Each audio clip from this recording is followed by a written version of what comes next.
against our will. There shouldn't be any exception for any business. It should be everybody is in the same boat. You want fairness. That's what they say. We're about fairness. Well, if you want fairness, then let your actions speak louder than your words. They're not doing fairness. They are giving it to they're giving special exemptions to their friends and their cronies, just like they're doing on the mall with the illegal immigrant rally yesterday. I couldn't get that. They wouldn't allow that with me. They won't allow World War II veterans to do it, but they'll build this stage, and they think that nobody will care. I will tell you, here's where we win. People know when they're stupid. They know when they're stupid. They know when they don't have the facts. And you can approach that one of two ways. People are generally curious, especially youth. They're generally curious. They want to know. People don't want to be stupid. They want to know. And so when you say to them, what was the cause of World War II? What happened with the communists? What happened in the killing fields? If they don't know, if you go, see, you're stupid, then you put a wall up and you get nowhere. But if you say, let me tell you a story. Let me tell you what happened. People listen. They want to know. Look, everybody wants to feel good. Everybody wants to feel like they're making a difference. Everybody wants to feel like we are all really getting along. Nobody really wants divisiveness except for the worst of our society. And, there's probably 10% of any society that wants to feel that conflict and everything else. But most people don't. Our youth, and it's only going to get worse for them, better for this case, our youth, they're not leftists. They're not informed. They don't know the truth, and they know they don't know the truth. They're empty vessels. So the first person to come in and fill their head, not with right-wing propaganda, but with the truth, they'll be able to figure that out. This is what they think they're getting from Jon Stewart.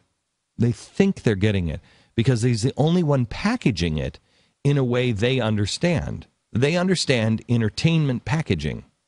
And so if you package things in entertaining forms, they'll consume it. If you package it like our schools have packaged it, or the government packages, or quite honestly, the way the right packages things, nobody's going to consume that. But Jon Stewart is all packaging. But I don't think he is an out-and-out leftist propaganda guy. He's not. He's a New Yorker who happens to believe a lot of the crap that the left says. But you've lost Jon Stewart. When you lose Jon Stewart on this, and you currently have the new poll for the president is at 37% approval. You lose Jon Stewart on this, you're done. You're done. Listen to Jon Stewart with Kathleen Sebelius. Why is it that individuals, though, couldn't say they didn't want to do it just for a year of business? Well, they can. They pay a fine. They pay a fine at the end of the year. But they don't have to, they can say, I don't want to do it. The theory is they can't pick and choose if they're going to get hit by a bus or diagnosed with an.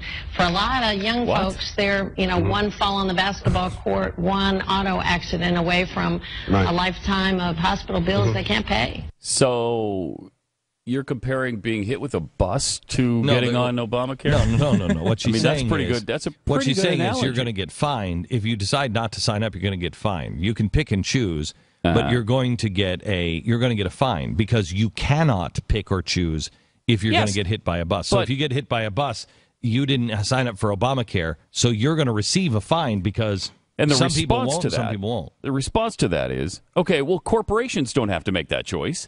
They're not going to get fined. Why? Yeah. Why is it different for the individual than it is for the big corporations who are giving you guys all kinds of money for your campaigns? The hell is going on with that? I'd also really appreciate somebody just to send that interview, that clip, over to our fabulous Chief Justice at the Supreme Court, so he can realize that his justification for making this thing constitutional was just disagreed to by Kathleen Sebelius.